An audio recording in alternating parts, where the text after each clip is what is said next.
freedom, man. That's what it's all about.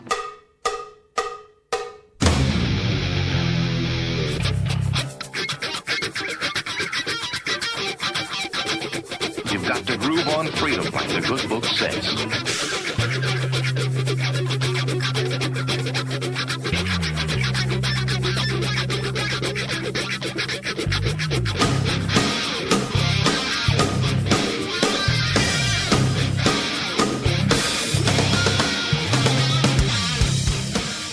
Welcome. You are listening to What on Earth is Happening. This show will discuss the topics of human consciousness, mind control, natural law, the occult, and all issues that affect the freedom of the people of Earth. What on Earth is Happening will endeavor to shine light upon the darkness of our world and to offer empowering solutions to the problems we face as humanity approaches its critical moment of choice. And now, here is your host, Mark Passio.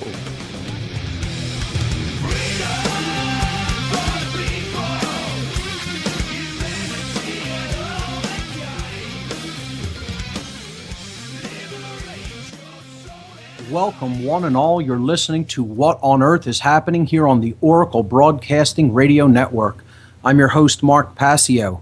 My website, whatonearthishappening.com. The network's website, of course, oraclebroadcasting.com. Today is Sunday, July 22nd, 2012. This show is live every Sunday from 5 to 7 p.m. East Coast time. Ladies and gentlemen, I have a really great announcement. We raised, through the chip-in effort on the What on Earth is Happening website, the required amount to make this radio show go ad-free for the next 3 months at least. And today, I'm coming at you ad-free. No commercials during the entire show today. So thank you so much for everyone who contributed to make this possible. And the show will be ad-free for at least the next 3 months. We're going to put a chip in on the page to continue this effort and to make the show go ad-free indefinitely. So thank you so much. I can't express my admiration and gratitude for all the people who contributed to make this happen. It shows what you could do when you put some will behind something and really just ask for something to manifest. And people who find this show valuable did put their money where their mouth is, so to speak, and I want to thank them for doing so. So I have a couple of other quick event announcements. I was on Truth Frequency Radio last evening, July 21st, and Chris and Cherie interviewed me for 2 hours on their broadcast for the second 2 hours, the second and third hour of their broadcast. And we talked a little bit about the tragic events that went down in Colorado from an esoteric or occult perspective. And that show will be archived in the news section this week, so look for that. You can download the MP3, download the podcast to go along with that show. I'll be posting it in the next couple of days. Also, the Truth, Freedom, Prosperity documentary night here in Philadelphia will be happening this Thursday evening, July 26th. This month, we're showing a film called War on Health, the FDA's Cult of Tyranny. As always, the Truth, Freedom, Prosperity documentary night happens on the last Thursday of every month here in the city of Philadelphia at Essene Market and Cafe. That is on 719 South 4th Street. That's the corner of 4th and Monroe Streets in Philadelphia, just south of South Street. And The War on Health is just a phenomenal documentary. It's a documentary that details the FDA agenda and its allegiance with the International Codex Alimentarius, both of which really are hoping to establish a monolithic food and drug health regime, so-called health regime. Really, they're all about the destruction of human health, as we've talked about in the past on this show. And this will be a great documentary evening coming up this Thursday night with a discussion to follow. I have a huge announcement for today before we get into the subject matter. Actually, before I do that, I want to thank my guest from last week, Jasper Jones from the River City to Hydrogen Project. That was a great interview, and anybody who missed it, you can go back and check it out in the archives. It's show number 116. And of course, thank you to everybody involved with the Tesla Science Foundation and the Nikola Tesla Energy Independence celebrations for 2012. 2 weeks ago, of course, I had a live broadcast from that event. If you missed that, that was show 115, and you can go back into the podcast archive at What on Earth is Happening to check that out. I interviewed 10 guests from the conference on that show. So today we're going to be picking up with our regularly scheduled deprogramming. We're going to be going back into the non-supportive dominators, but specifically we're going to be talking about the occult mockery of police and military. Actually, continuing this topic, we've already been on that topic for a couple of weeks before I took the interlude with the Tesla event and the interview with Jasper Jones last week. So today we'll be resuming my breakdown of the occult mockery of police and military personnel through the symbolism that is employed against them, the subversive symbolism that is used to ritualistically mock them. That's coming up today on the show. But before we do that, I have a gigantic announcement. I actually announced this for the first time last night on Truth Frequency, but I'll be announcing it right now for the first time on What on Earth is Happening. Ladies and gentlemen, there will be a second Free Your Mind conference. That's right, Free Your Mind 2 will be taking place right here in the city of Philadelphia on April 19th. 20th and 21st, 2013. That's Friday, Saturday, and Sunday, April 19th, 20th, and 21st, 2013, here in Philadelphia. No other details as of just yet. Details will be forthcoming. I'm working on building a new website for the freeyourmindconference.com page, and I'll be archiving the former material, the 2011 material. It looks like we're going to be able to have this conference probably every other year. We'll do it on the odd years. And we actually had our first organizational meeting yesterday, and it went really well. And, we're looking at all the different logistics necessary to make this occur. So check out freeyourmindconference.com. Over the next week, it will be changing somewhat because I'll be putting the new interface up. But right now, you can see the old website for freeyourmindconference.com with all of the videos for all of the speakers up there from the conference from 2011. So that's the big announcement. Free Your Mind 2, 2013, April of 2013, here in the city of Philadelphia.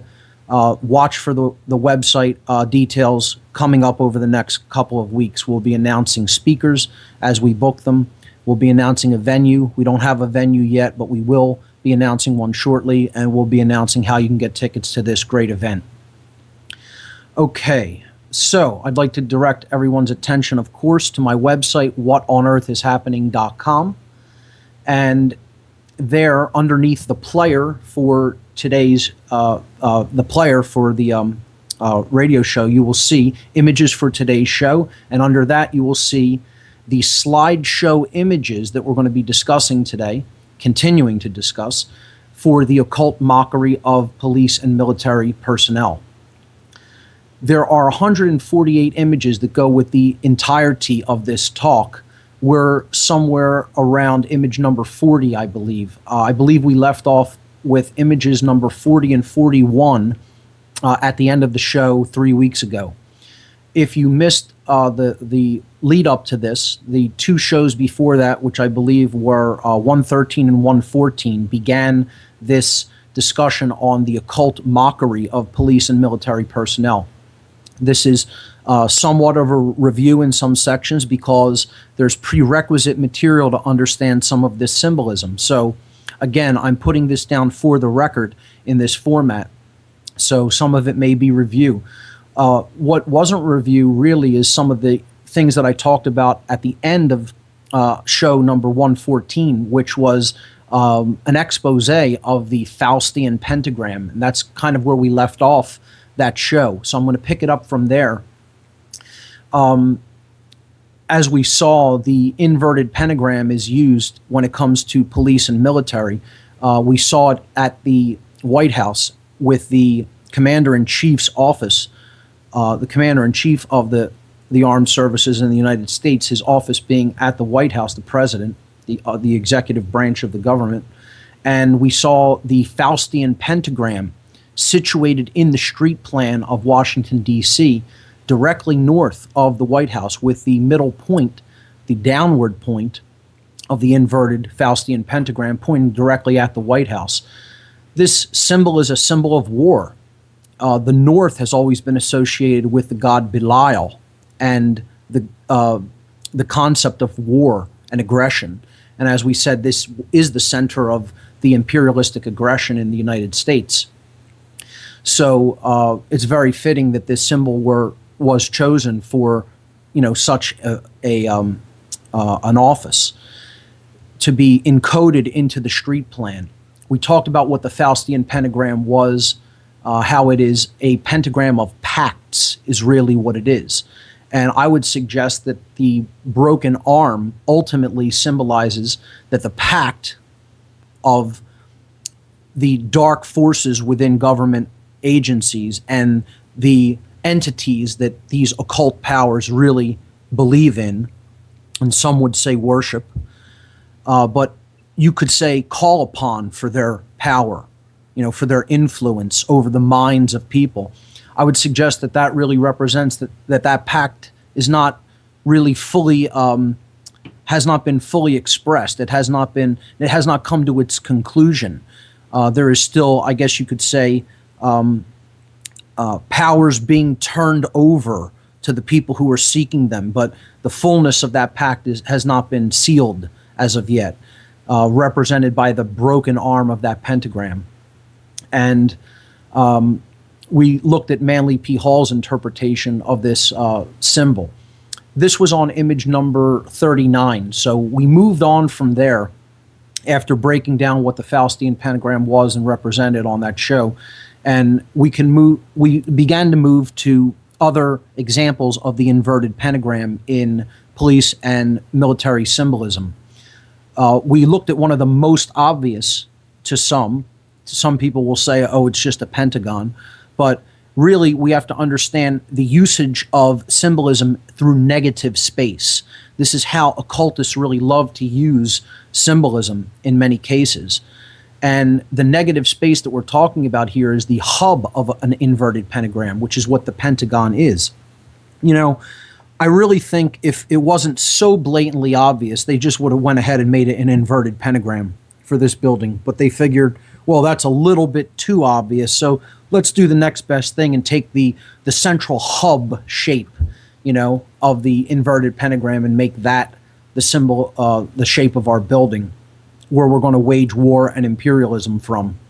So if you look at image number 41, it is an animated GIF showing how perfectly within the center of an inverted pentagram the Pentagon building actually fits. It's an exact fit. The dimensions are precise. So I would suggest that's certainly not accidental, and there is occult symbolism through the use of negative space being employed here. If you even look in the center of the Pentagon, there's another Pentagon in the negative space. They love that use of negative space. We saw that with the Army five-star generals emblem, which is the inverted pentagram employed through the use of the negative space of the arrangement of the 5 stars. Another example of pentagonal symbolism, or in general star symbol, 5-pointed star symbolism, is the Fraternal Order of Police's logo shown in image number 42. I'm going to break this down later in the presentation on occult symbolism regarding military and police emblems, because there's prerequisite understanding for this symbol. There's gematria or occultic numerology contained in this symbol, as well as Masonic symbolism. So I would just point it out that this is occult symbolism being employed. You, of course, see the all-seeing eye. You see a Masonic grip being employed in the lower right-hand arm of the pentagram. The phrase Jus Fidus Liberatum, justice, fidelity, and liberty. So I would suggest that the Fraternal Order of Police certainly represents none of those things, although they're employing that that phrase on their emblem to try to reel people in to get them to think that that's what this somehow represents. But in fact, we'll see it's really the raising of duality over unity, maintaining an us versus them mentality, and keeping not only their members but the rest of the public confined to the Masonic floor of the house. So we'll look at that after we break down some Masonic symbolism later in this talk. A very obvious, blatant example of the use of an inverted pentagram is the Victoria Police's emblem, specifically as it is used in police hats in Victoria, Australia. So if you look at image number 43, right on the third eye, or in other words, between the third eye and crown chakras of the body, meaning right in the middle of the forehead of the individual, they're placing this inverted pentagram, which we broke down earlier on, I believe it was show 114.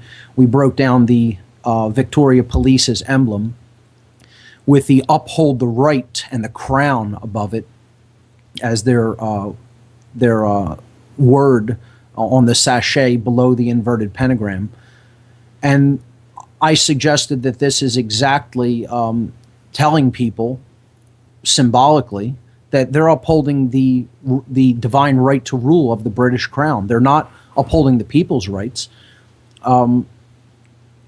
This is about as blatant as it gets, an inverted pentagram placed at the third eye chakra location. This is blatant mockery of the person who's wearing this. This is telling them we're putting the symbol of the inversion of spirit, the raising of duality above unity right on your head, right on, as a matter of fact, the place of the awakening of spirit, the third eye chakra. And, of course, I would suggest that the heart really is the center of spirit, but in conjunction with the balanced brain, that's what's really opening. Care in conjunction with the balance of the brain is what's really opening our spiritual vision. And that's represented by the third eye, or the one eye, the all-seeing eye. And they're placing this satanic emblem directly at that location of the prefrontal cortex. In other words, right on the forehead of the individual. It can't really get any more obvious to me, but there are people who say this is coincidental. I think the people who are making this symbolism know exactly what they are doing and are openly mocking police through the use of this symbolism on their body. Unfortunately, because police and other members of the general public are completely symbol illiterate, they can't see that mockery that is being done wordlessly because they're not initiated into such occult symbolism. That's part of why I'm doing this presentation, to try to help people become symbol literate, so when they see these things, they understand what they're really seeing. They can read the language of symbolism. So let's look at some one-eye symbolism when it comes to police and military. And really, this is all relating to, it's going to ultimately relate to money, the one eye, the fake one eye. That's why so many of these people continue to do what they're doing, because that's their God. That's what they worship. They don't have any allegiance to truth. They don't have any allegiance to freedom. They just take money for doing actions, and that's it. And unless that source of money dries up or stops flowing, they're going to continue to be the puppet of whoever is commanding them. So one-eye symbolism is important, not just for understanding it from a perspective of money, but from a perspective of really seeing the positions that they're using some of this symbolism on, because you'll see it used at that at that third eye location over and over again. This isn't accidental. They know where to place something for it to have the maximum effect synergistically in the morphic field of the body. This is occult projection, it's known as. You're projecting your symbolism in the location of the body where it is absolutely the most effective. So you'll see symbols being used at the third eye location, or in general, what we're talking about is right up against the brain. That's no accident either. They're putting it on or around, directly around the skull. That's a totally deliberate effort. So that proximity is having an effect on the field of the body. That proximity through the form being present right near that energy vortex that is within the body, the chakra system, the energy wheels. We'll talk about that a little bit later on in today's show. But let's take a look at all-seeing eye symbolism in general. We've gone over this actually many times on the show. The all-seeing eye is, in general, the symbol of spiritual awakening. People think that it means the dark occultists at the top of the food chain, the dark illuminists, the Illuminati. It does mean that in its negative connotation or interpretation, because as we will see, the Great Seal of the United States is a dual symbol. We have seen this. I've actually broken it down on a previous show. I'll very briefly recap it, because the all-seeing eye, in the form of the reverse of the Great Seal of the United States, is depicted here in image number 45 of this slideshow. And you see it is above a pyramid with the capstone missing, a work in progress. In other words, a stone pyramid not completed with 13 courses of brick, leading up to the all-seeing eye in the sky behind the pyramid, illuminating the scene with light, and the phrase Annuit Coeptus above and Novus Ordo Seclorum on the banner below, with a Roman numeral date MDCCLXXVI, which is 1776 in Roman numerals. The ostensible explanation for this symbol, of course, is that the United States was built in 1776. It is a work in progress, and it is aspiring to build up to, to be more like the Creator, more godlike, etc. And people mistranslate the phrase below constantly as New Order of the Ages, which is, of course, does not mean. The phrase we've clearly demonstrated in the past on this show, Novus Ordo Seclorum, does mean New Order of the world, New Order of the universe, it could mean. It is New World Order. And I would suggest that this symbol is representing both the light New World Order and the dark New World Order. It is a dual symbol and needs to be understood as such from an esoteric perspective. And yes, this is a Masonic symbol. It represents all forms of Masonry, both light and dark, and I'll explain that briefly. Annuit Coeptus means he, she, or it favors our project or our enterprise or our work that is in progress. Okay, it's a building project. So the question becomes, who favors it? And the answer is, it's either the God of creation who favors it, or it's the God of destruction who favors it.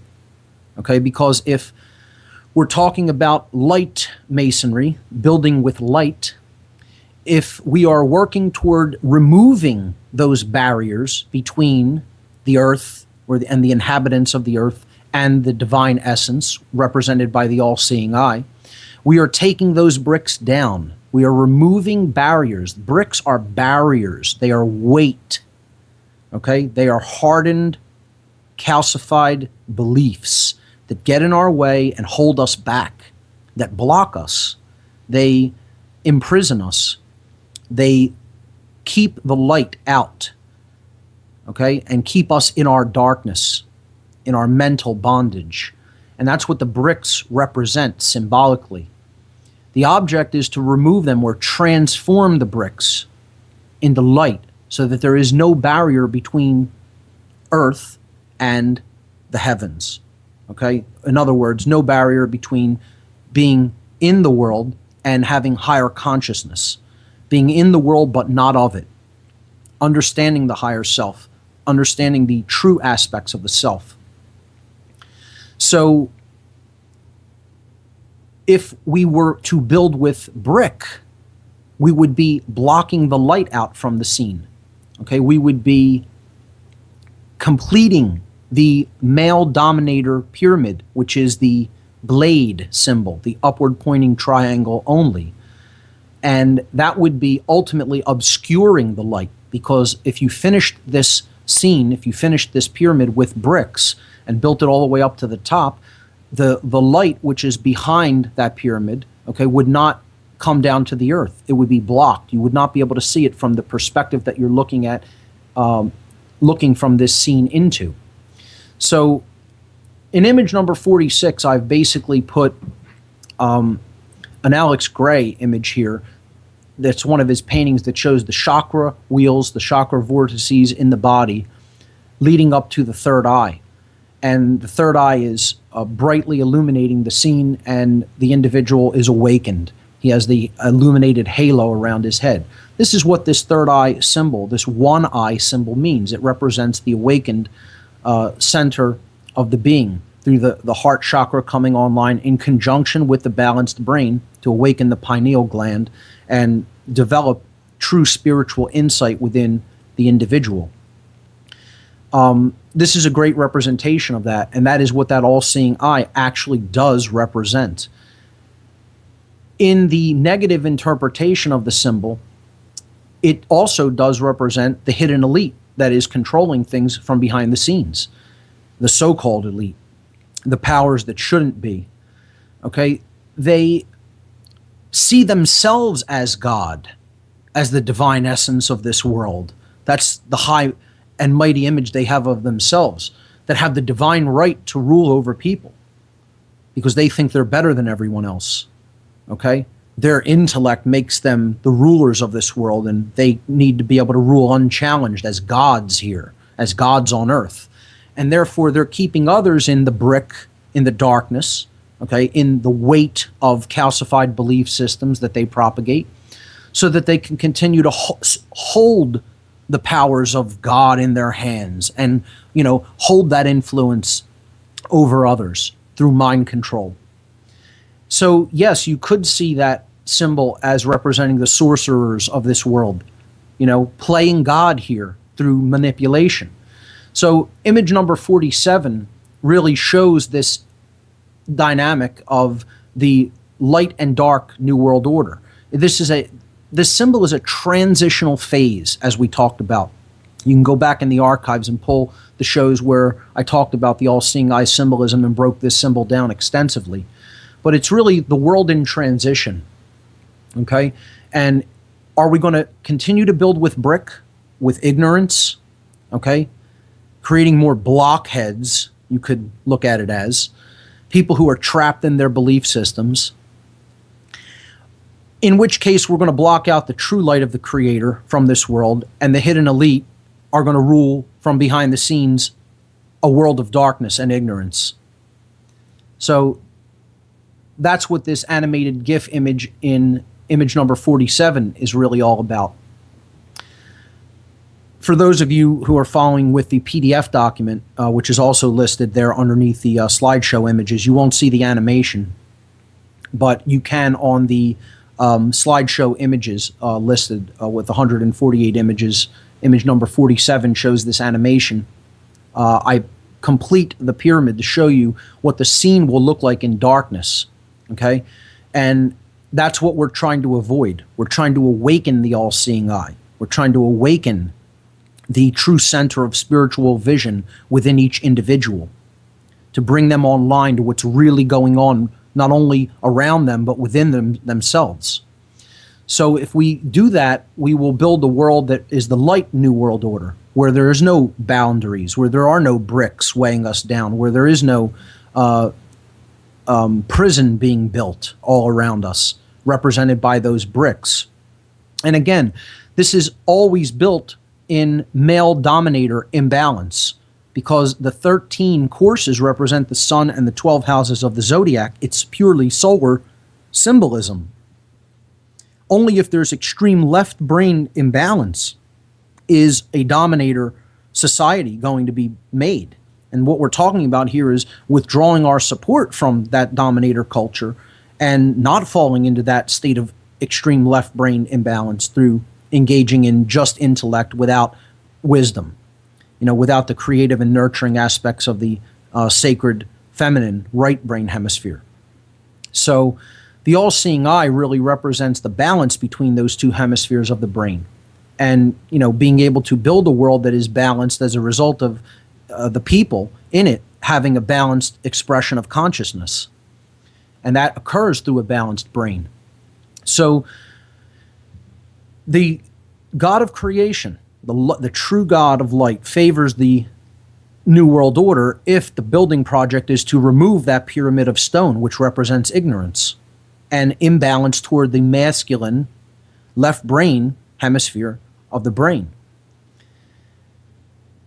This world is represented by the emblem that I created in image number 49, which I call one great work. That's the work that is favored by the God of creation, a world of truth, love, and freedom where there is only light, where that ignorance has been removed, and it doesn't exist in the world anymore. There's no pyramid. There's no prison society. Okay?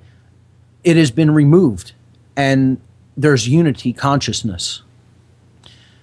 If we look at the opposite, the dark God, okay, the God of destruction and suffering, wants perpetual ignorance so it can rule from the shadows as the puppet master that it is. This is represented in image number 48,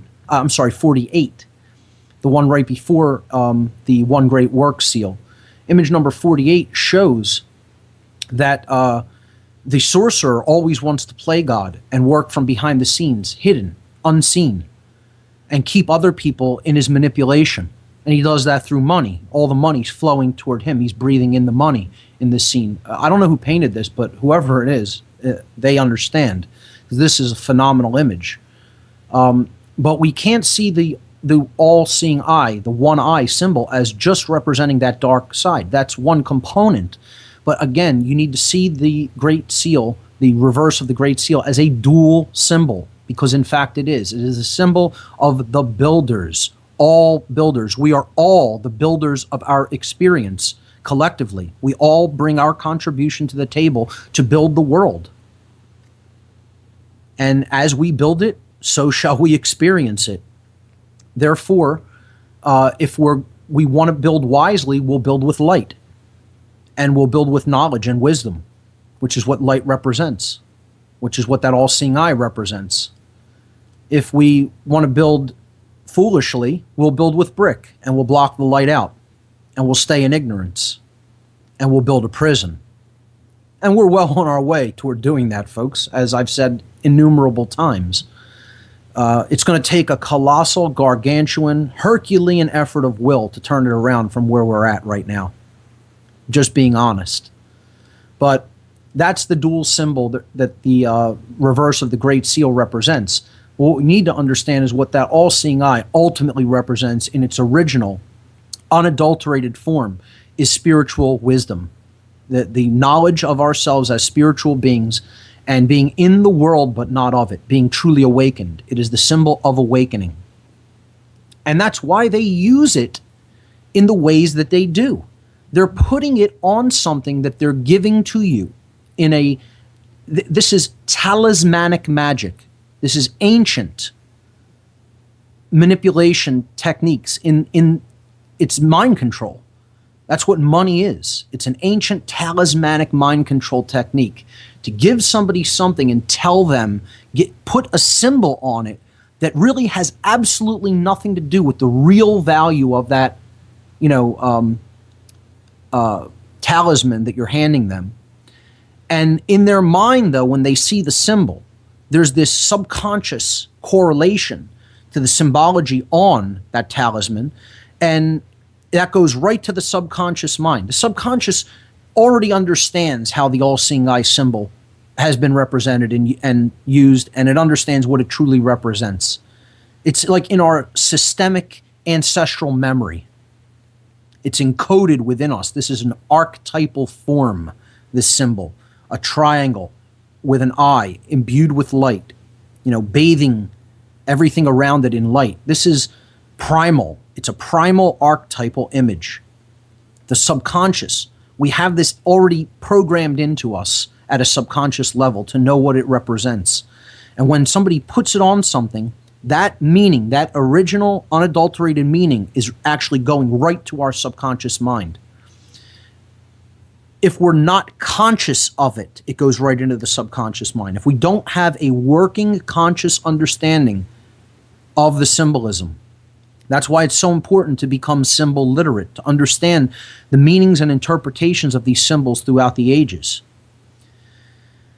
If we don't have that framework for knowledge, the subconscious mind is going to interpret it automatically. It's going to automatically interpret it. You're not going to interpret it at a conscious level. You're going to interpret it from a subconscious and indeed an unconscious level. And that's what they're doing with money. That's why they put this symbol on the $1 bill. They're associating it with unity. They're associating it with spiritual awakening. They're associating it with balance, most of all, especially through the color green, because green is the middle of the visible spectrum. That's why green is used for money, particularly in the United States, especially in the United States. But money, the word, as we see on image number 50, actually means one eye. It actually, if we just break it down, the word money is one, M-O-N, mono. It's the prefix meaning one, and E-Y at the end, I. We just pronounce it mon-e, but it's mon-eye, one eye. Okay, phonetically, there is no difference, no variance. The mouth is making the same movements. It's basically the same word with a different vowel sound in it. The one eye is used on money. This isn't an accident that the word is structured, is patterned after one eye, and there's a one eye symbol on the actual money, the bill, okay? It's all there to put into your mind that this represents balance of the brain hemispheres. It represents the center of everything being the color green. It represents the awakening process. It represents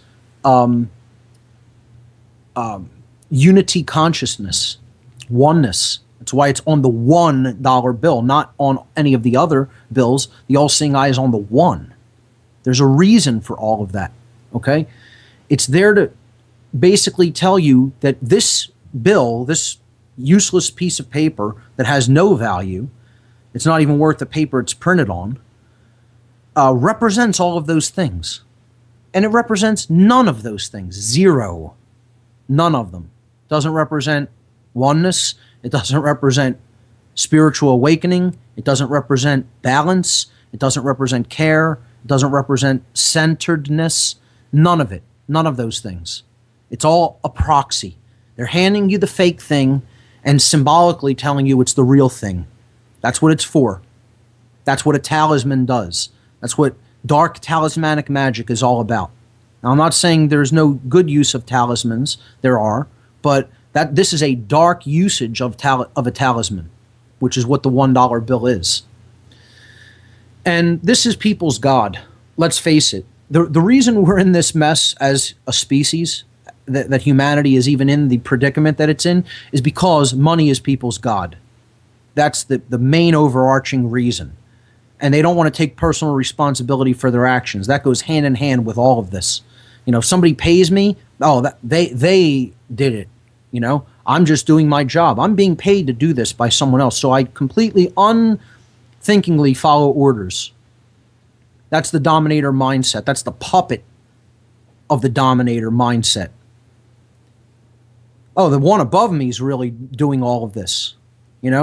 We talked about trying to get out of personal responsibility, trying to abdicate personal responsibility to someone else, and it can never really be done. But this is what they try to argue that can be done. It's just, I'm just doing my job. I'm following orders. And of course that holds zero weight. It should never be accepted as a justification for wrongdoing and doing harm to others. And yet there's still people who out there who believe that somehow makes it okay.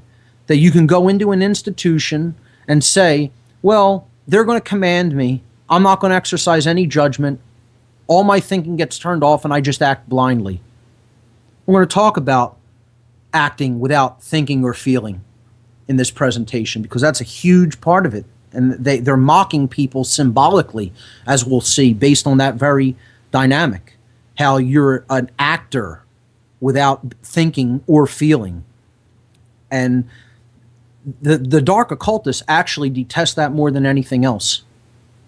Yes, they are getting people to do those things, but in other words, they have such a loathing for somebody who cares so little about themselves that that's how they would behave. They just look at them as an animal, as just a less than an animal. A lot of animals don't act like that. You know, they look at them as the lowest of the low, the scum of the scum. And in a lot of ways, like I said, I can't wholeheartedly disagree with their worldview when it comes to that. I think people who act like that are trash. It's a self-fulfilling prophecy. You don't want to think for yourself. You don't want to take responsibility for your actions. That is the definition of a bad person. That's what a bad person is, ladies and gentlemen. We should stop trying to allow these people off the hook by saying, oh, they didn't know or they were just following orders. That's the worst way of being that you could possibly be in the world. That is the definition of a bad person. That's what makes you a bad person, is that you're an order follower. The definition of a bad person, I mean, in simple terms, is somebody who acts without thinking or feeling. And that's what an order follower is. You just act. You're not paid to think. You're not paid to feel. You know, you just do because I said so and I'm paying you. So, you know, money as this talismanic proxy, occultically, is used as the justification for this immoral behavior of dominators all over the world. And I call it, I'm showing a stack of different denominations of money from all over the world in image number 51, and then I overlay it in image number 52 with the phrase that this is the most powerful religion of this world. And image number 53, I put really what it ultimately is it's the God of this world. This is what people worship as God. Money is the ultimate religion. It is the ultimate unchallenged dogmatic belief system that operates worldwide. It is the universal world religion. And I would say right underneath that, neck and neck with it, is the second universal world religion, which is authority, the belief in authority, that some people have authority over other people and can command them as masters, you know, can command their slaves as masters just because they're who they are. They are in a position of authority. This is also a universal religion. Both money and authority are completely illusory. They're based in illusion. They're based in a deranged imagination, the abuse of imagination, okay? The dark usage of a gift that humanity has been given to improve itself and improve its conditions and improve our world. And when we go into the abusive aspects of the imagination, not using it wisely but using it foolishly, we invent things and then start imbuing them with power through our belief, and it turns into a religion.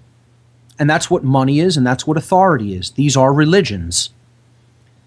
And in the true sense of the word, the verb relegare in Latin meaning to hold back or to thwart from forward progress. The things that are ultimately thwarting this species from forward progress in consciousness, from forward evolutionary progress, is the religions of money and authority.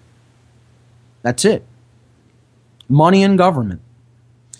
So money drives it all. It's the God of this world. This is what people have taken as their God. And here's a simple equation, ladies and gentlemen. It can't really get any easier than this. If money is your God, that equals you are a slave and will forever remain a slave. That's it. That's an eternally true equation of the universe. If money is your God and you worship money as your God, you will forever remain a slave. The end for all time. That is what is. That is the truth And that will never be a different way. And unfortunately, people actually take that deal and say, as long as I have money, I'll be a slave. They love it. They love this condition. They love it. See, I tell people that and they get so angry when I say that to people. How could you be so down on people, Mark? How could you say that? You don't give people enough credit. You don't give people a chance.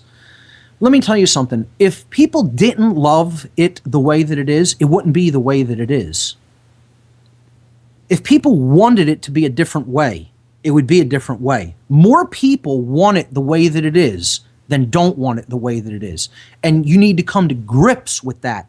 Because if you don't really understand where your work is. That your work is in helping them to see why, the majority, to see why they need to change their mind about that. Their mental attitude is keeping it the way that it is.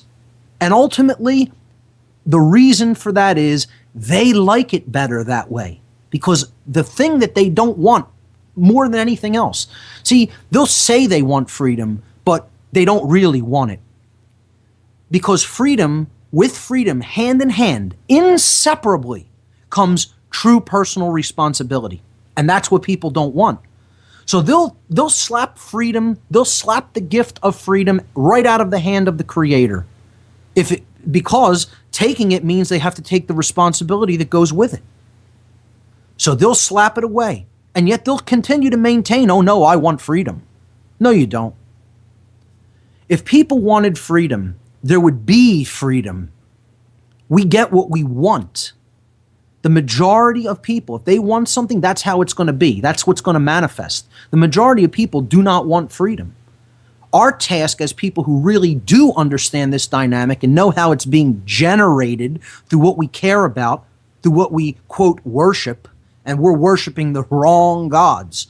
You know, I mean, I don't claim that, say that people need to worship anything. But we are taking on this god of money as our idol. And putting all of our adoration behind it. All of our care is directed toward that. And that's why I call it the most powerful God of this world. The influence of the true God of creation is barely to be seen in this world through the people and their mindset and their attitudes and their behaviors. It's hardly to be found. But the God of money is to be found everywhere. And people who are listening and being honest with themselves know I'm speaking the exact truth. See, just like in They Live, in the movie They Live, the phenomenal allegorical movie, which if people haven't seen, I can't believe you haven't seen this movie. It's like one of the greatest cult classics of all time. And if you haven't seen it, you need to immediately check it out. By Carpenter is the director, John Carpenter. So in it, the hero, who is named Nada, basically finds sunglasses through which he can see the world as it really is. And he puts these glasses on, and then he sees subliminals that were always there, but he could never actually see before. You know, he puts the glasses on, and he sees signs saying, "No imagination, don't question authority, marry and reproduce, no questions," things like that. And it's a very interesting allegory about how we need to shut down the mind control. We need to shut down the signal that's always propagating the mind control and telling us what to think and what to believe, so that we can see through all of that, to see what the real messages being sent really are. That's what this movie's all about. And it's also about people being puppets to these hidden elites, and just doing their bidding for, a pittance, for a bucket of beans, as they say. And how deplorable people like that are. But in the movie, he sees what money really is about. He puts the sunglasses on, he looks at a gentleman who has a bunch of dollar bills in his hand, and then the hidden subliminal comes through, and it says, "This is your God." This is images number 54 and 55 in the slideshow. absolutely true. This is most people's God, and that's why we're in a cage. And until the people who really want to be out of the cage and want true freedom, until they understand what their work is in helping people to understand, this is the very dynamic that's enslaving us all. You worshiping that as your God. That's why you're in an eternal prison. Until you change that mental attitude, you're going to be in a prison for a long, long time. And unfortunately, you're chaining the rest of us who don't want to be in a prison in here with you. So, money is the great motivating factor. It's people's God. It's these police officers. That's their God. Money and authority are their gods. They don't have any connection with the true higher self. They have no connection with the great spirit of oneness. None.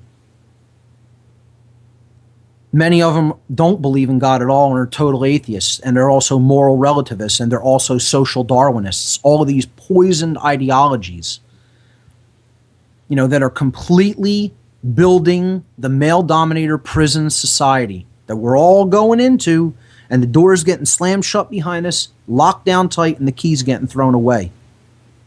As long as those are our mindset, if that's your mindset, that's the prison you're going into. That's just how the dynamic of cosmic spiritual law works. That's it.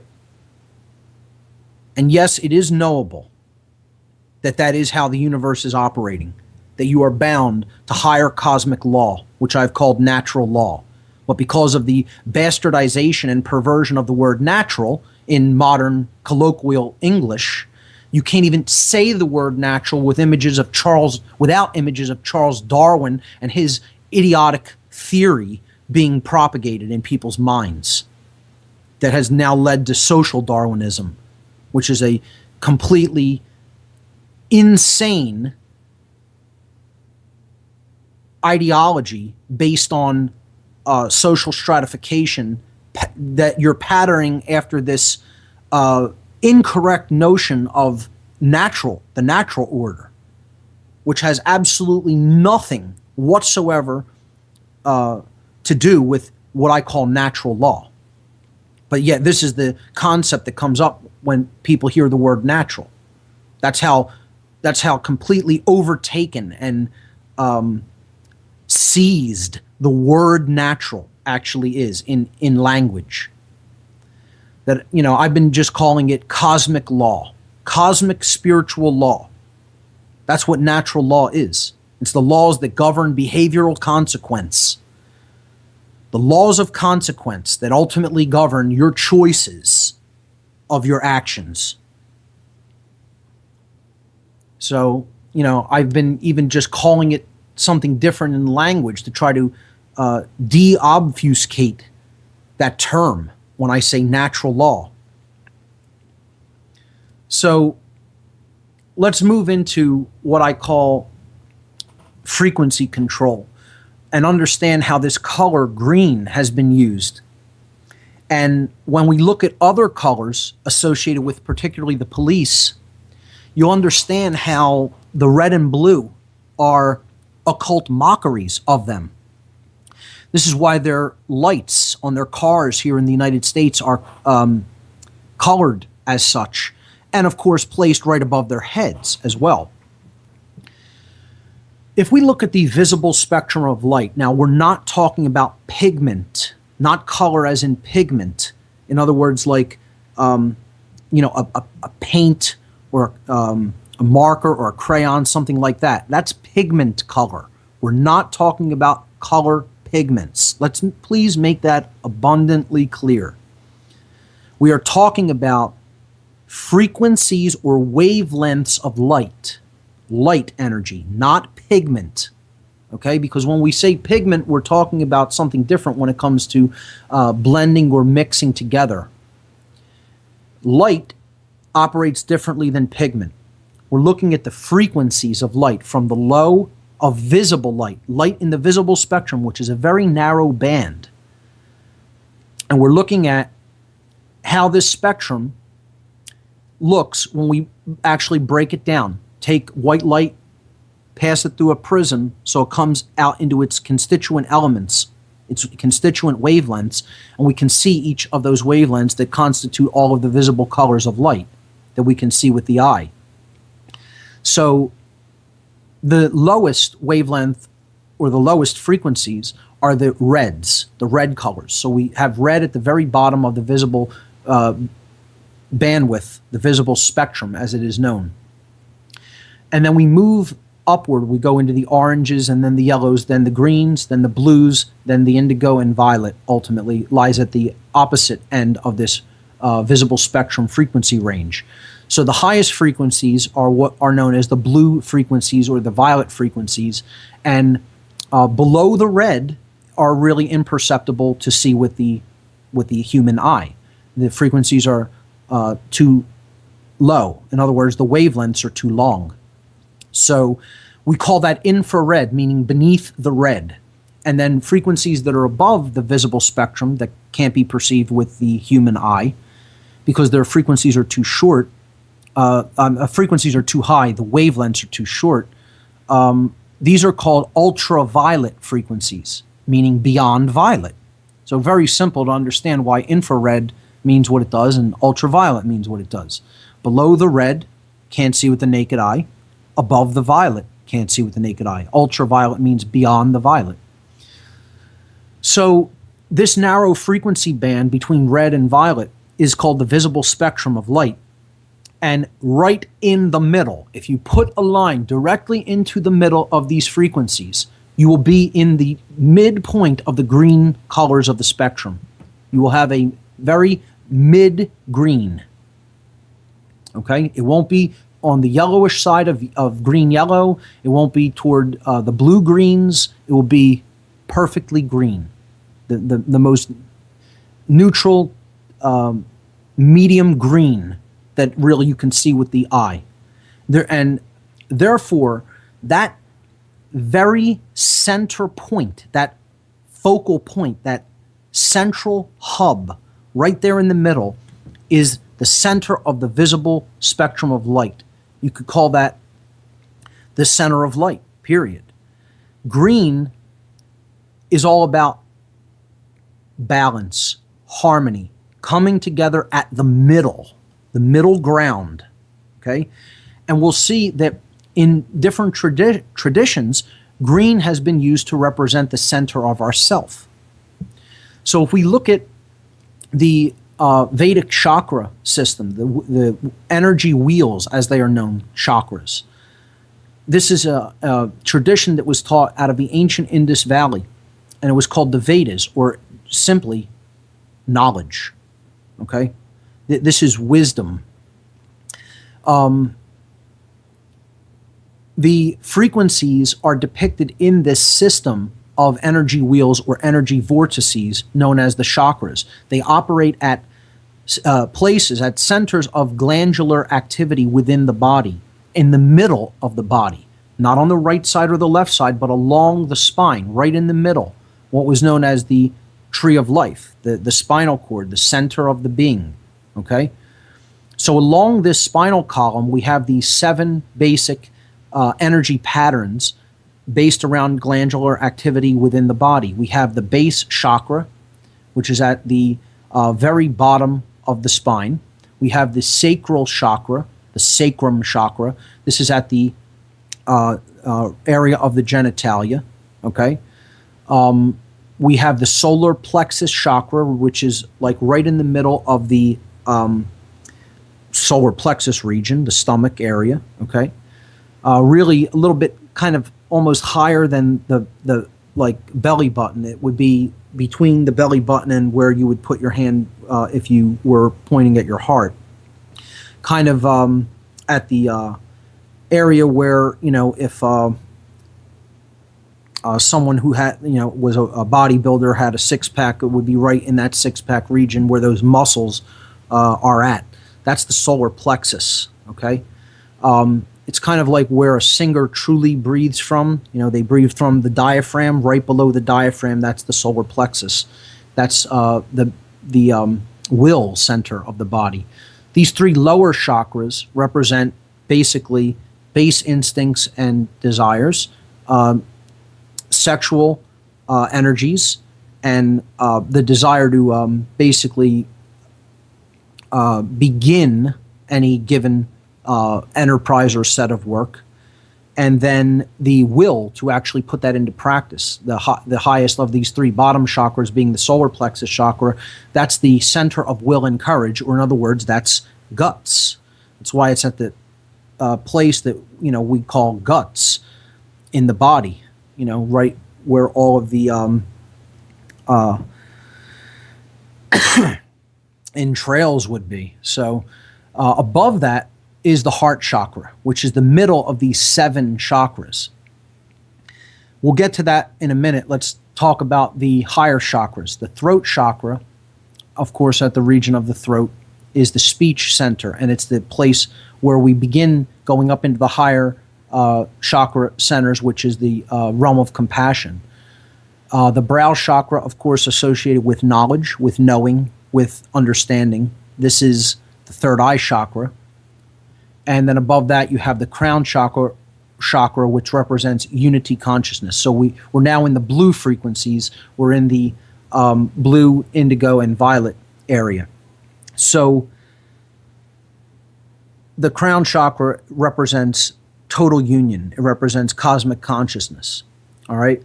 Non-duality, total non-duality. The heart chakra is the central fulcrum, once again. It's the focal point. It's the middle of all of these, and of course you see it's the color green. So we started with the lower frequencies, red, orange, and yellow. The higher frequencies were blue, indigo, and violet, but at the very middle is the heart chakra, okay? And this is colored green in this system of knowledge, which represents self-knowledge. That's what the chakras are ultimately all about. They're there to teach you about, this is a system designed to teach people about aspects of themselves. And the heart is placed at the center because, one, it's the center of the physical body. It's right in the middle of the torso. Okay, and this is the prime generator of our experience. What we care about is what ultimately manifests itself. If we don't have care, true care, we're not going to manifest anything that's good for us. We're not going to manifest order. We're not going to manifest what we really want. We're going to manifest something quite different from what we really want, and it's going to generate a lot of self-inflicted suffering if we don't truly develop this center of the self. I show this a little bit better in the next image, in image number 58, because this is showing you the locations of these chakras on the body and their associated frequencies of light, along with the original names for them in the Vedic tradition. So the Anahata chakra is the heart chakra, and this is what we're really talking about as being the center of the self. Yes, the all-seeing eye is a symbol of centeredness and a symbol of awakening, but that really doesn't come online ultimately until we've made a connection with the heart chakra, with true care. So the green 6-petaled star, you can see there forming the heart chakra, and that's an ancient symbol known as the Seal of Solomon, once again depicted in the Anahata chakra. It's the chalice and the blade united. In other words, the sacred feminine coming together with the masculine blade. The feminine chalice being the inverted equilateral triangle piece of the star, coming together united with the upward pointing, pyramidal shaped masculine symbol known as the blade. So the chalice and the blade uniting form the Seal of Solomon. You have the masculine blade and the feminine chalice, the cup. Very powerful symbolism. And understanding the esoteric side of it is even more powerful, because ultimately this symbolizes the 6-petaled lotus flower known as the Anahata chakra in the Vedic tradition.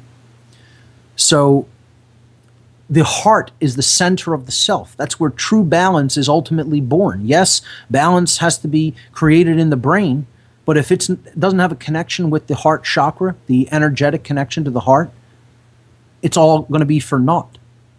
So that's ultimately what humanity's goal really needs to be, is to awaken this center of self within them. And image number 59 just shows that uniting of the chalice and blade symbols with the green heart chakra, and it shows that seal of Solomon, the sun and the moon, come together. So green is the center of the self, but it's also the center of nature. It's really the center of everything we see around us on our planet that is unadulterated with our forms of technology and building. Green is everywhere on Earth. If you're on the land, the color that you're going to see if you're in nature is green. Green is provided for us. The best things to eat are green. Dark green leafy vegetables have all of the components that the body needs for building and health, for replenishing itself. I talked about the power of green juicing in the diet, adding that to the diet, because you're getting the green micronutrients that comes from the plant kingdom, and then you're getting it in its form that is most easily absorbable through the distilled liquid that's in the plant system, the water coming up from the earth into the plant's root system and being distilled through that process. And then when you juice that, you're taking that in, and it's readily absorbed by the body. So it's high energy and high absorption. And it's easy to break down because it requires hardly anything to break down because it's already in liquid form. Green is the power of nature. It represents the color of balance. When nature's in balance, you're going to see green. When we've poisoned it and thrown it out of balance, you're not going to see a whole lot of green. So we have to understand that this color is the symbol of the actual spirit of the earth, the living energetic system in which we live and are a part of and can't really be separated from. We're part of the entire earth system and not separate from it. It's here to provide for us freely. Energy coming in from the sun gets converted through the process of photosynthesis into the energy that we need to take into our body through our food. And when we do that, we are in a greater form of balance. The brain is comprised of what we take in through nature, ultimately. If we make smart choices in that regard, the brain is going to be balanced. And I'm going to be doing a whole nother show on connected with the idea of the non-support of domination in general on carnism. That's going to be coming up after I finish the occult mockery of police and military section. And then I'm going to have one more section after that coming up on what on earth is happening. I'm going to have a show, probably one show, maybe a second, but I'll probably be able to do it in one show. It's going to be on the role that women can play, the great level of importance and influence that women have when it comes to helping to discontinue the support of the dominator world, the support of the dominator culture. Women have such power in this regard to make this happen that they don't even know how much power they have in that regard. And they need to step into that position of power. They need to step into that position of positive influence to speak to some of the men in their lives who are really on the wrong path and help them to come out of that horrible dominator mindset. So I'll be doing a whole show on that, and that'll be the last part of the section on non-supportive dominators, and then we'll do 2 whole call-in shows just on that topic. We'll be able to even do that ad-free now and have 2 complete ad-free call-in shows on this entire section in several weeks. So going back to how this green color is really used is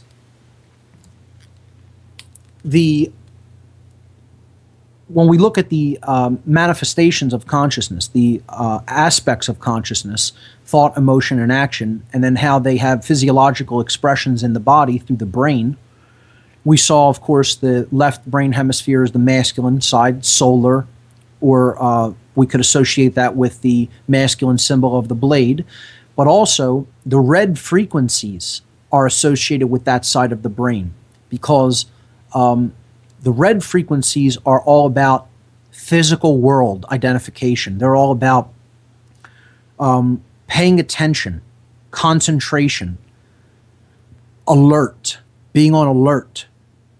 This is associated with waking consciousness. So the red frequencies have always been associated with the left brain. They're ascribed to left brain, manifestations or modalities is the word I was looking for. The right brain modalities are always associated with the blue frequencies. So the color blue is associated with right brain modality. We have the creative and imaginative side of the brain when we're talking about the right brain hemisphere. Now, we're not talking about, again, pigments of light. We're talking about color frequencies. The reason blues are given to the right brain is because this is the more open side of the mind.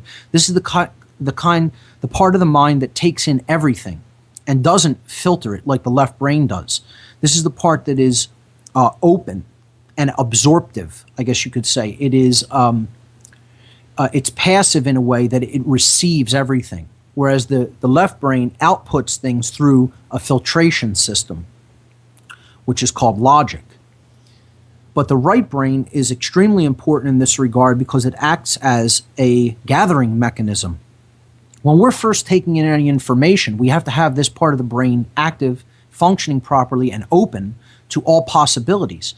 And that's when it's operating properly, that's how it's going to pass information, holistically taken in information, so that all sides of it can be seen into the left brain for the filtration process of moving it into the level of understanding, being able to process it and break it down analytically so that it can be properly understood. That's why this parallel processing unit known as the right brain is so critically important to have working properly. So this receptive quality has always been associated with the color blue. So blues represent a taking in or an open-mindedness. If you're going to, want somebody to be paying attention in the form of, you want them to accept something. You want them to at least entertain it, even if they don't completely accept it or believe it.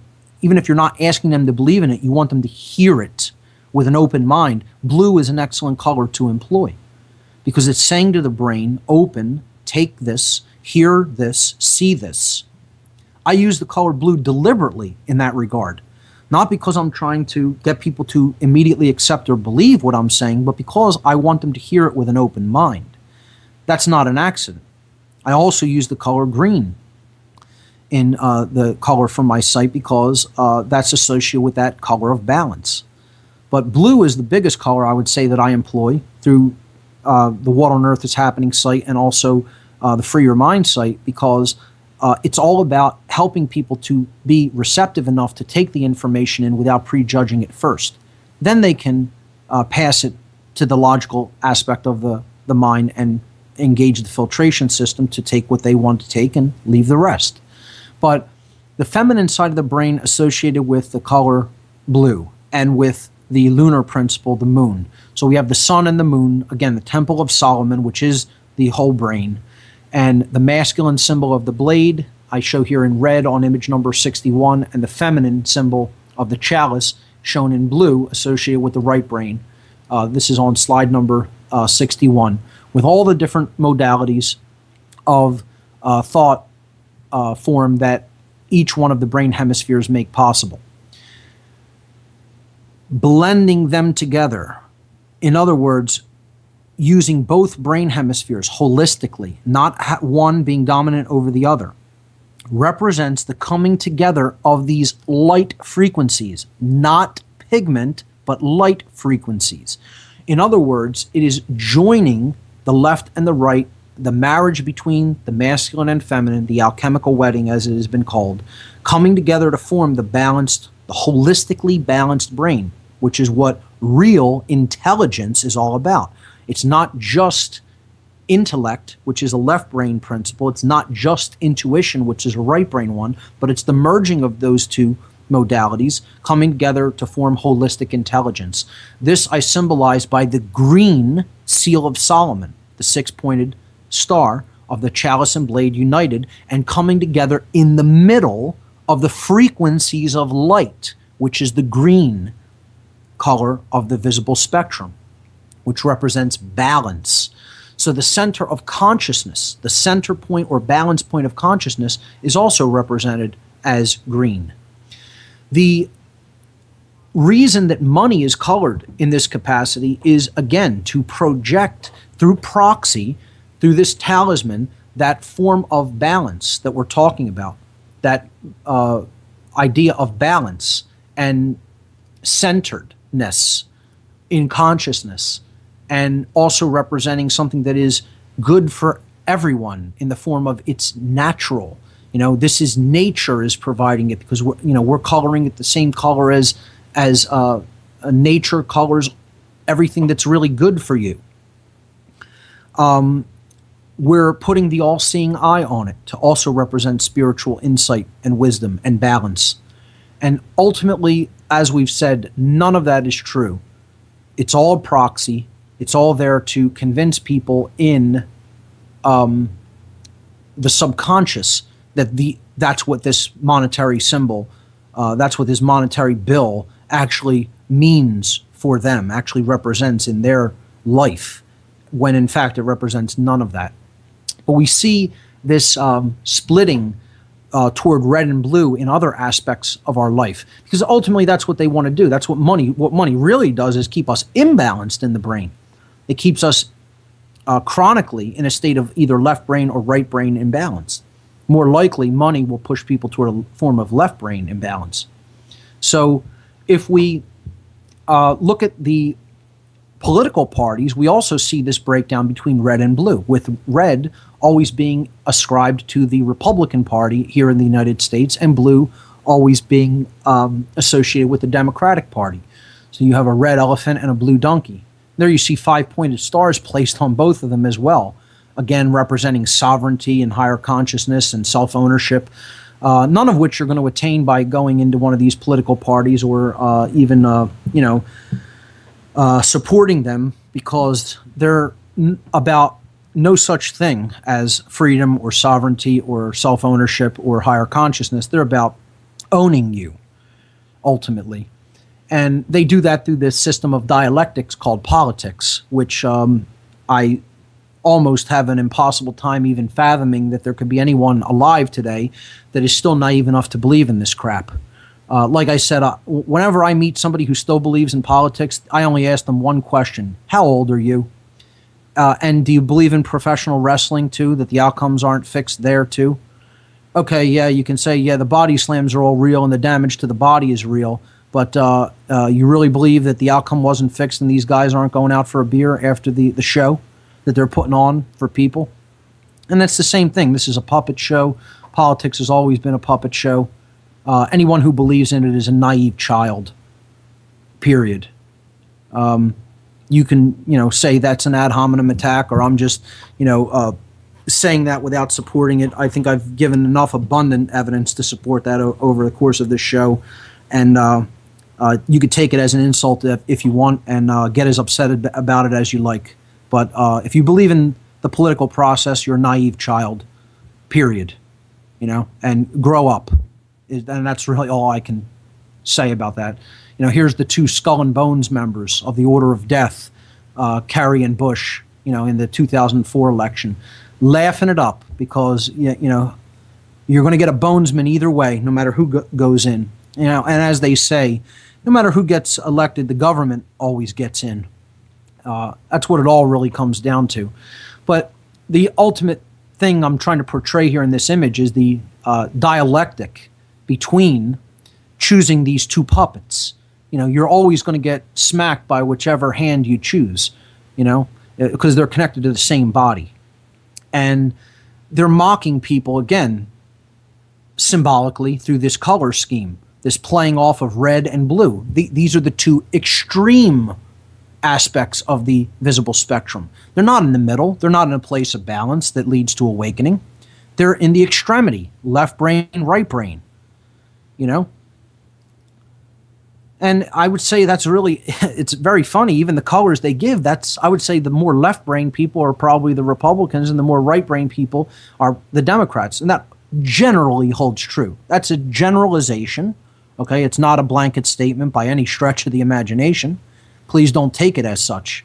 But in general, you could look at that as a generalization that Republicans generally are, as a whole, as a group, more left-brain oriented, and Democrats are more right-brain oriented. And there's a reason for that. There's a reason they ascribe these colors and the ways that they're pushing people into these levels of imbalance. It's not accidental.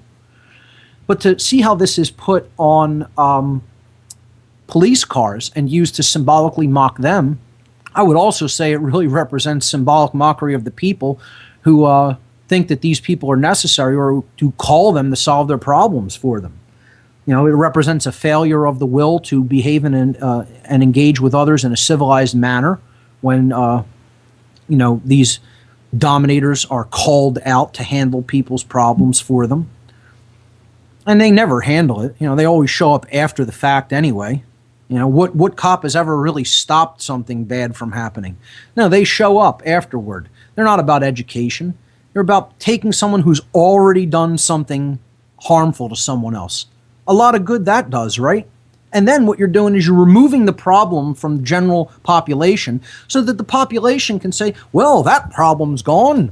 They've been removed. We don't need to do anything to educate our young so that they don't keep acting like this and grow up to manifest these types of behaviors.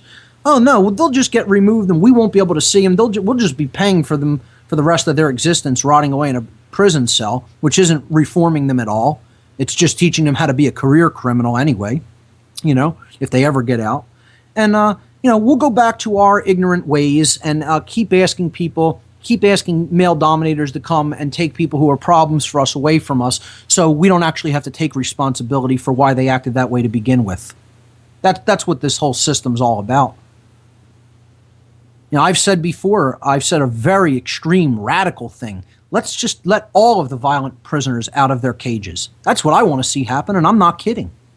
I say do away with all jails, let all of those people right back into the communities where they grew up, where they came from, and let the people have to deal with them. You'll see how fast people will begin to start understanding that you need to educate people when they're young and make the education stick. It can't be this outcome-based education system. You need to really teach true critical thinking skills, but most of all, you need to teach people about themselves, about consciousness, and about the right way of being in the world, because you need to teach the definitive knowledge of right versus wrong. And that's the problem, is we're not teaching that to our young. And the problem is most people don't know it themselves. They're already grown up not knowing that, quote unquote grown up, and then it's the blind leading the blind. The ignorant teaching the ignorant. Let me know how that works out for you. Going back to how this frequency control through light is used on the police, you see above the police car image in image number 64, the red and blue light right above their head where they sit in the car, right toward the front seat of the car, right up above them. There's that frequency, red and blue, but not green, nothing in the middle. It's the two extremities of light that say, watch out, pay attention, and then take this, listen, don't, take this without really thinking about it or processing it too much. And that's why these two frequencies of light are used. That's not only what the police want you to do, to obey, pay attention initially and then obey, but that's what they're doing to their masters. They're in that left brain, red light mode of the left brain hemisphere, and they're also bowing down to their masters who are above them, and that's why they're in the blue frequency. So they're in both forms of brain imbalance because they have wholly given of themselves to the idea that there is authority and that there is a master above and a slave below. Their master above is anybody above them in their hierarchy of control, of male dominator control, and their slaves below are anybody that they're told by their masters above them that they can boss around and that they have to obey them and listen to them unquestioningly.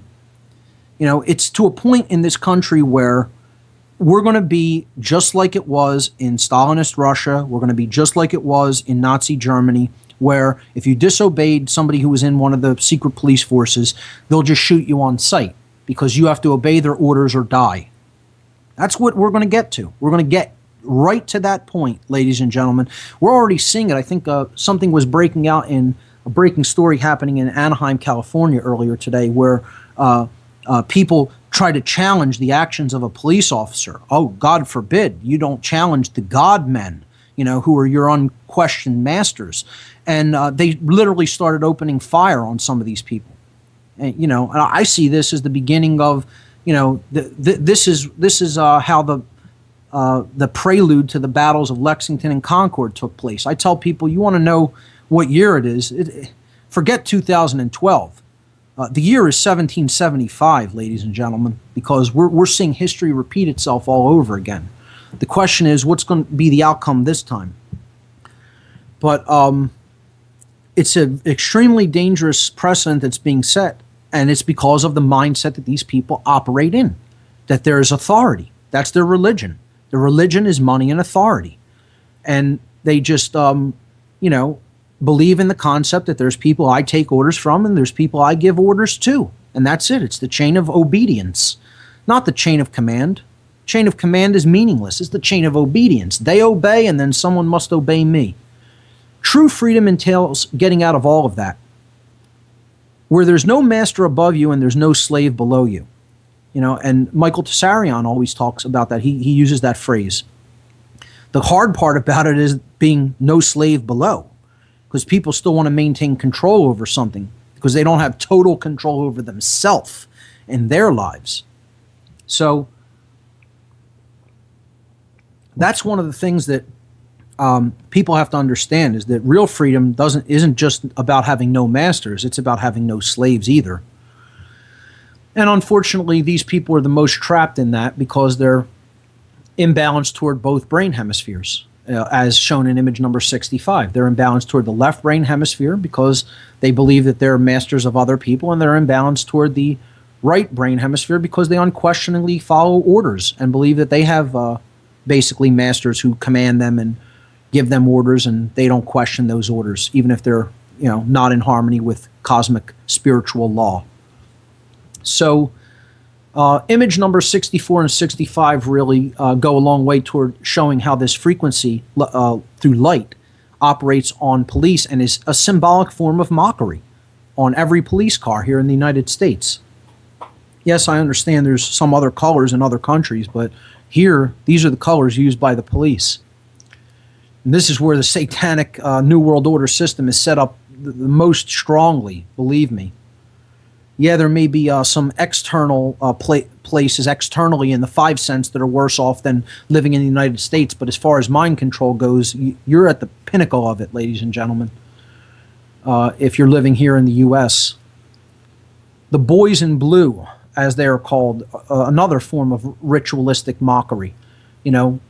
Putting them in their blue shirts because blue is the frequency of basically operating in right brain imbalance.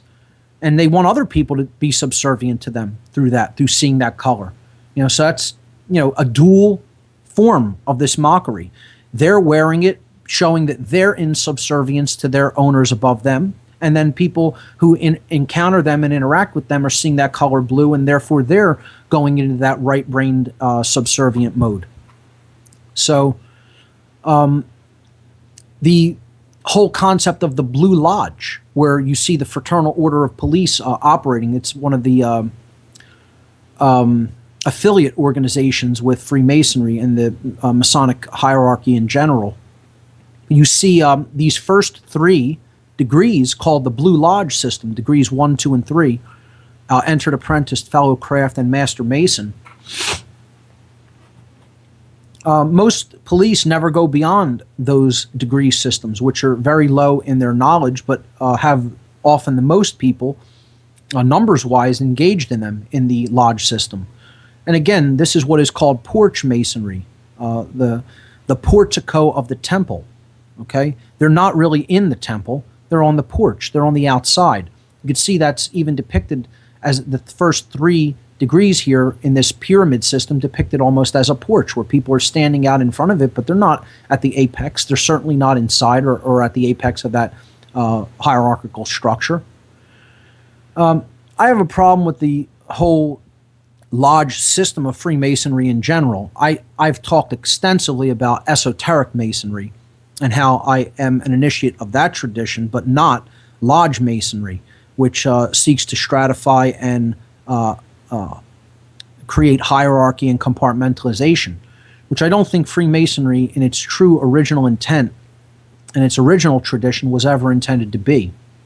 It was intended indeed to be an allegorical and a system of allegory and ritual to truly convey concepts of self-ownership, sovereignty, and morality. Unfortunately, it has greatly fallen from that in our modern world and descended into an old boys club of I'll slap your back, you slap mine. I'll we'll shake hands behind the scenes and help each other's businesses or engage in some networking here because we're brothers in the same fraternity, and that's not what Freemasonry was really originally intended as. But to go back to how this Blue Lodge system is employed is they're porch masons in the Fraternal Order of Police. Most police officers don't really understand, if they get involved in Freemasonry at all, what it really is at all. They have no idea what it is. They never learn about what real, true, esoteric Freemasonry is. Certainly in the very low degrees of the lodge system, they're not going to receive that knowledge. And that's where this term third degree is coming from. Being given the third degree. It's a dominator mindset. And I would suggest that that's connected with the origins of these first 3 degrees being known as the Blue Lodge. And again, that's also, I would suggest, is connected with them being called boys in blue, not just because they're uniform, but because they are Blue Lodge initiates, the first 3 degrees of the Scottish Rite. So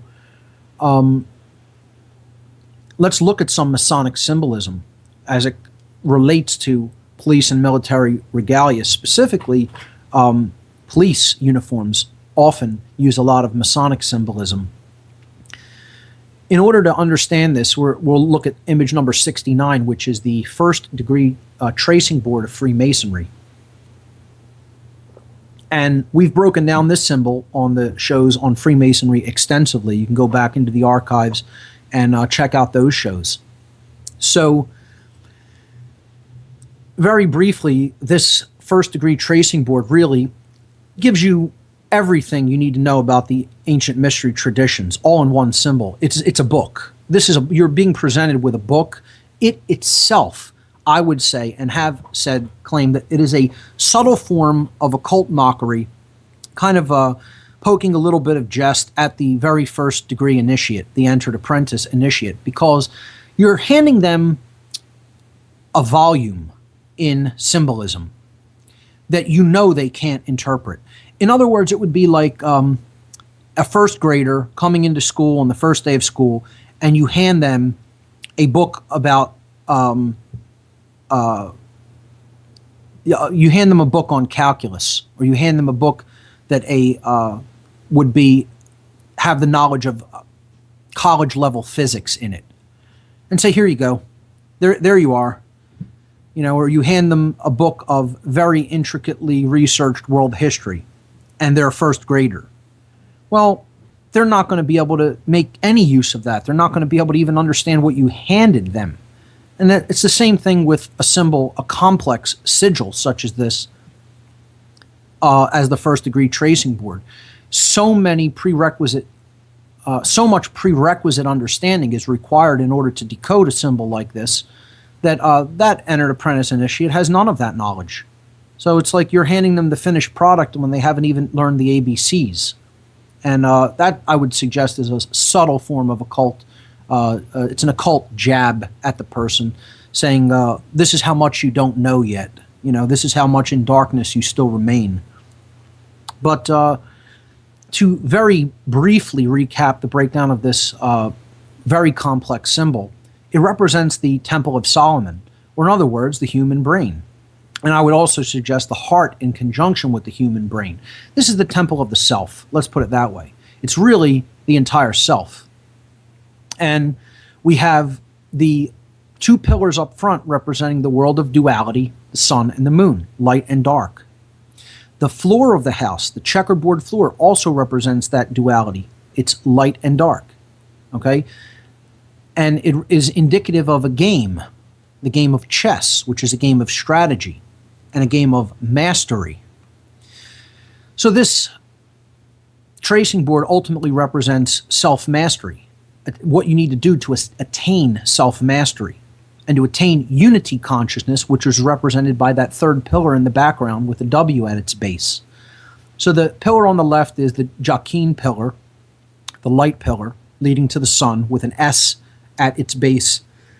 That S represents strength, stands for strength.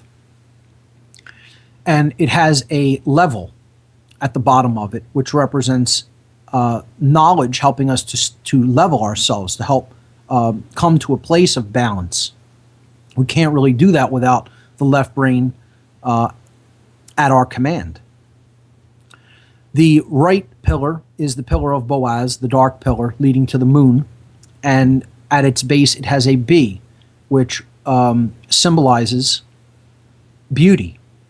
And this is the right brain principle, and you have at the base, you have the plum, which symbolizes uprightness and morality, and basically guiding our actions upward. It's the measure of the level of whether something is truly upright at a perpendicular. So this aspect represents compassion.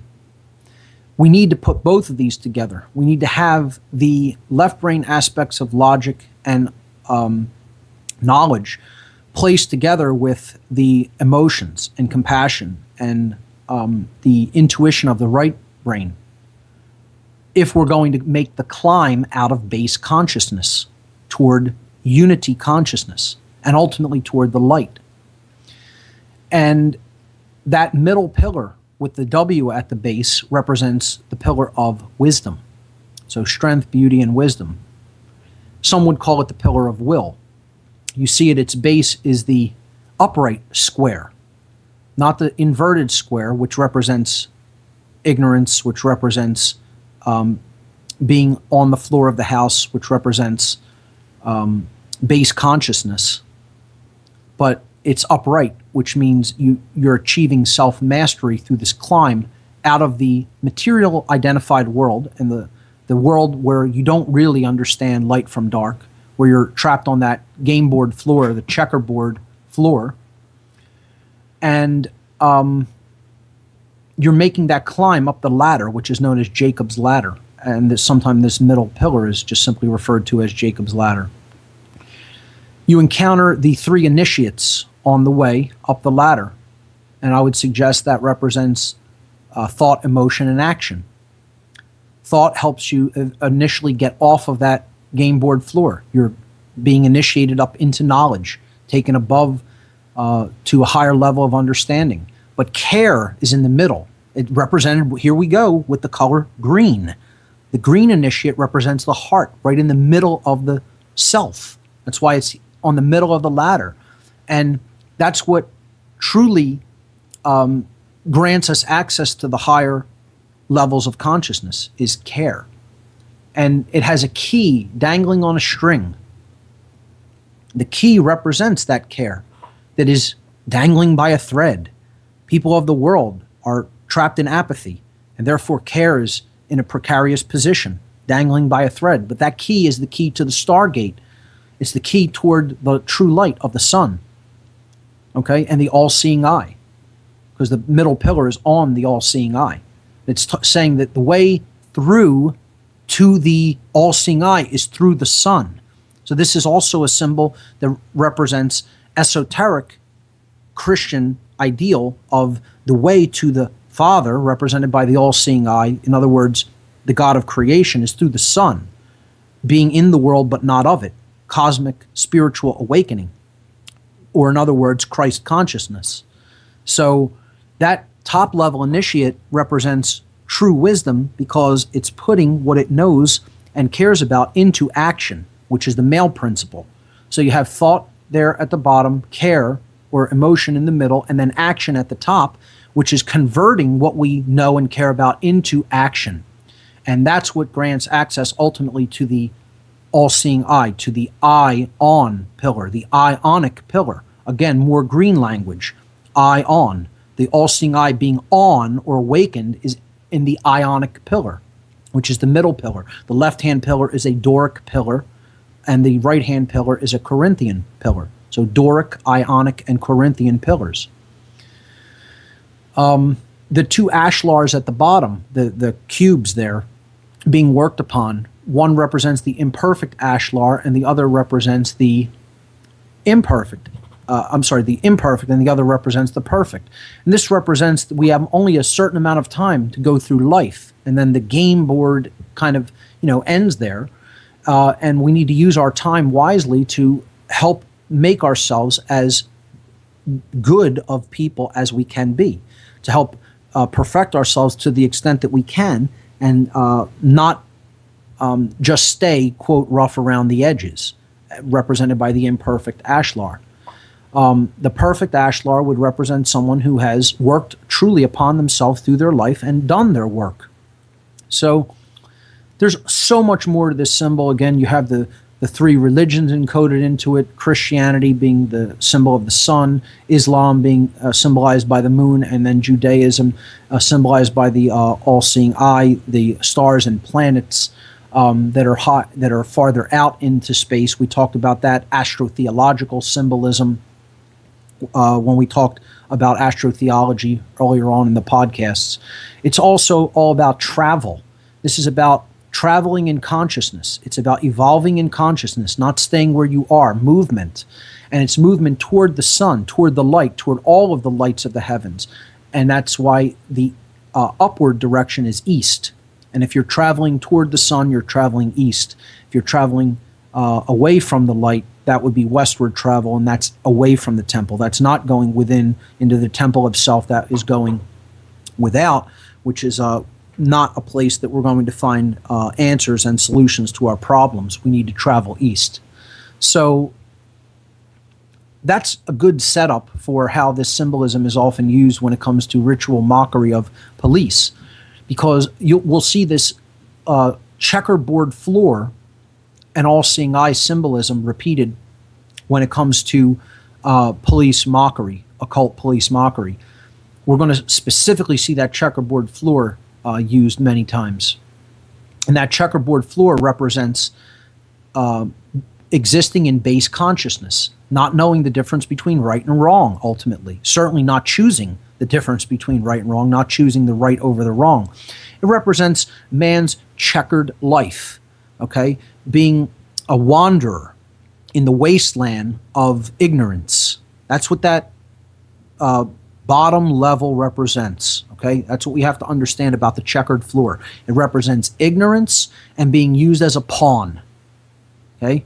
We can be manipulated as a pawn by the masters of the game of chess if we don't understand ourselves enough to rise up above that floor where we can actually become a full participant in that, quote, game of life, okay?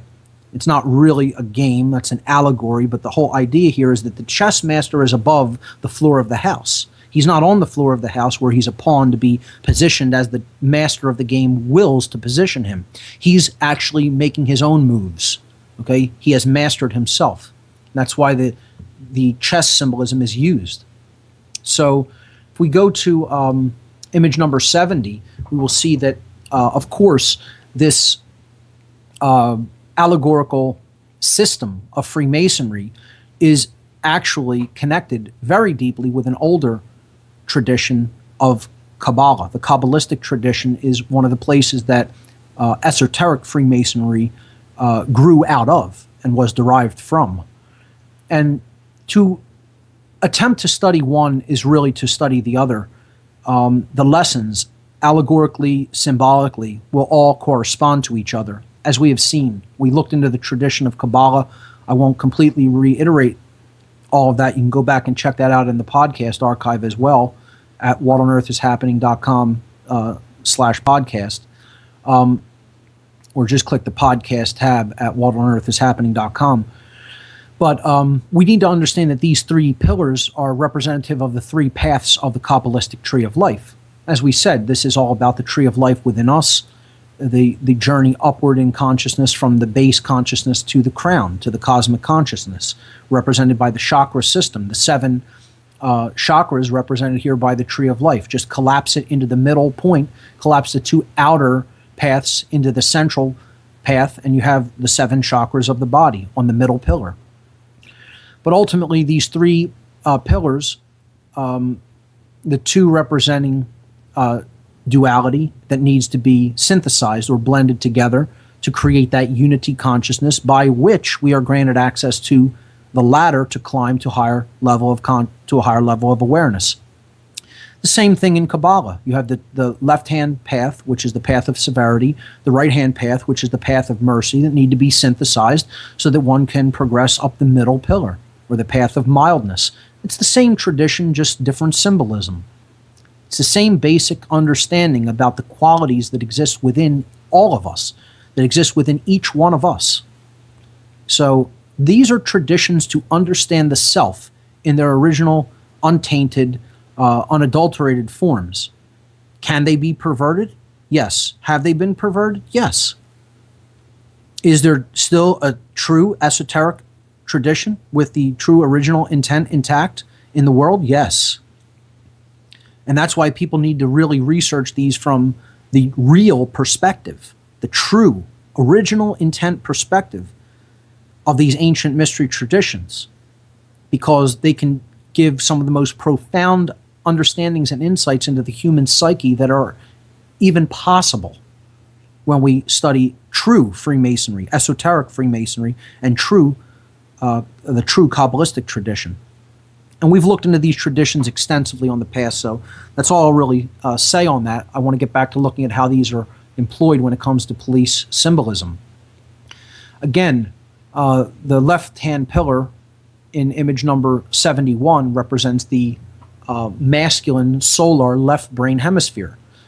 Of course, it's depicted by the sun there right in the image. And the lunar pillar represents the feminine lunar right brain hemisphere, depicted by the moon. So the correspondences are almost blatant once you understand a little bit about how the brain hemispheres have been correlated or corresponded to these different alchemical symbols and these different astrotheological symbols. Then you look at a symbol like that and it almost smacks you in the face. Unfortunately, the people who much of this symbolism is being used against have no understanding of any of these traditions and have never studied them day one in their life, have not even studied them for a microsecond. So what we're talking about this image representing is the Temple of Solomon, as we've said. And Solomon breaks down to sun and moon because it's all about the left brain solar aspects of the self and the right brain lunar aspects of the self. Okay?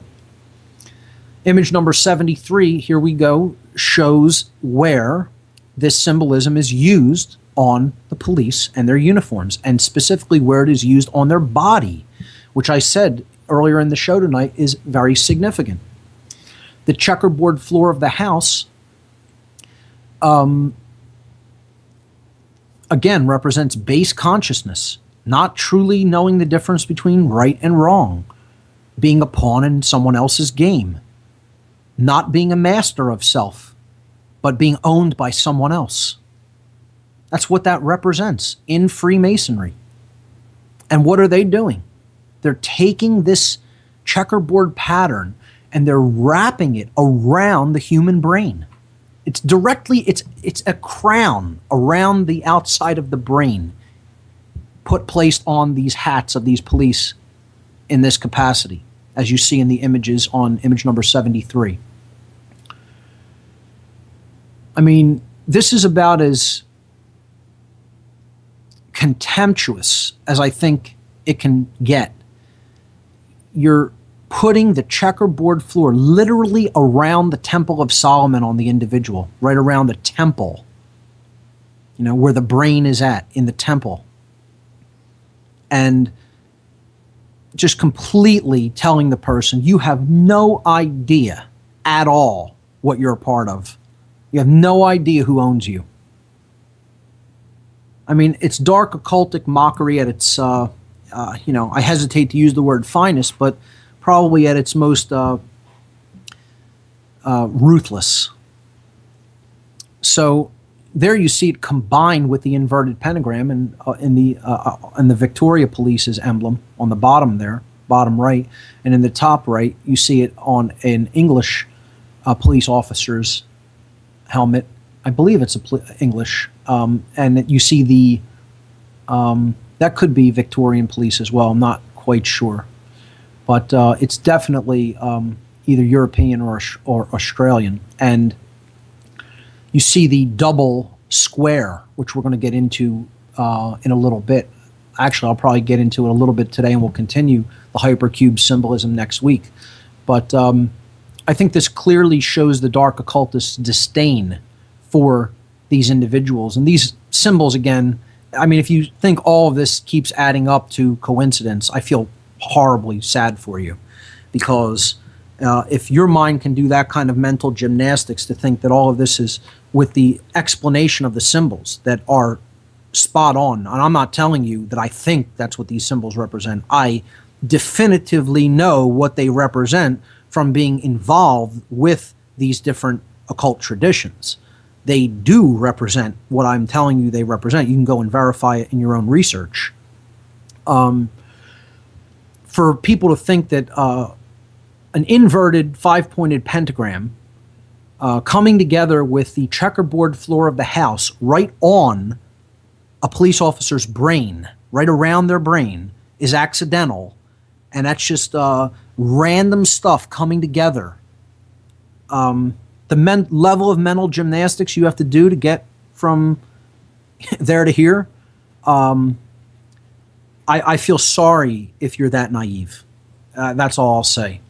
Let's jump to the next piece of symbolism, which is the hypercube, or also known as the tesseract. I think I did practically an entire show about the tesseract. And the tesseract is one of the deepest occulted symbols. You're not going to find too much in the way of overt explanations of what the tesseract represents, because I would suggest it's one of the darkest occult symbols in all of dark occultism. If not, it represents the symbol of darkness and mind control and perversion and the destruction of spirit and the imprisonment of the spirit. High-level initiates into dark occult traditions often have really taken on a deep understanding of this symbol. I really didn't get a full understanding of this symbol until even after I left the satanic hierarchy, after my awakening process begun. I saw it used and employed, and I know people who referred to it, but my understanding of it didn't even evolve until kind of when I was beginning my wake-up process, and I was understanding how it was being used when I saw it employed, even when I was in the dark occult. So we need to understand that this is a symbol of a prison. Okay, this is a symbol of how a dark occultist sees the world in their poisoned, dark worldview.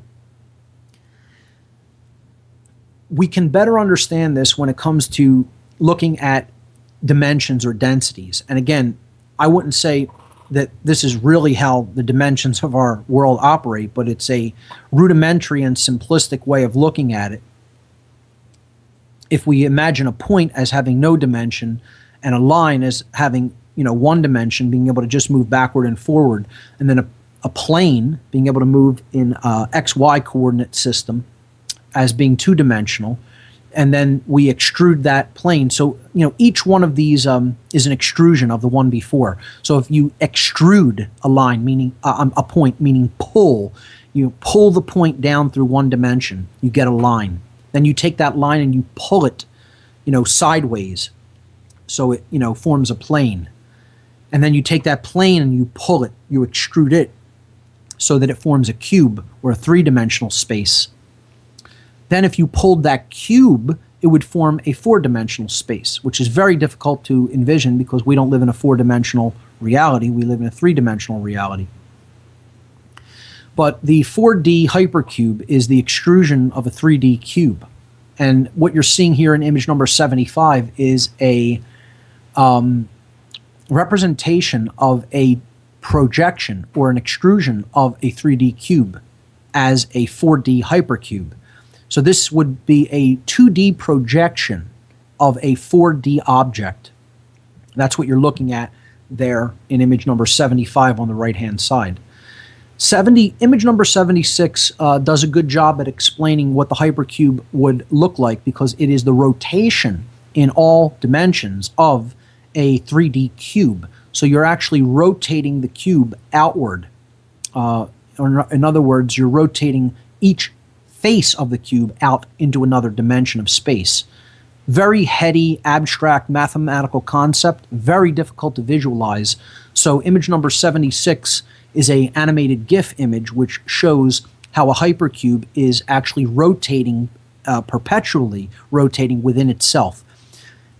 In this way, it can be seen as a self-creating shape that is always feeding into itself in a feedback loop.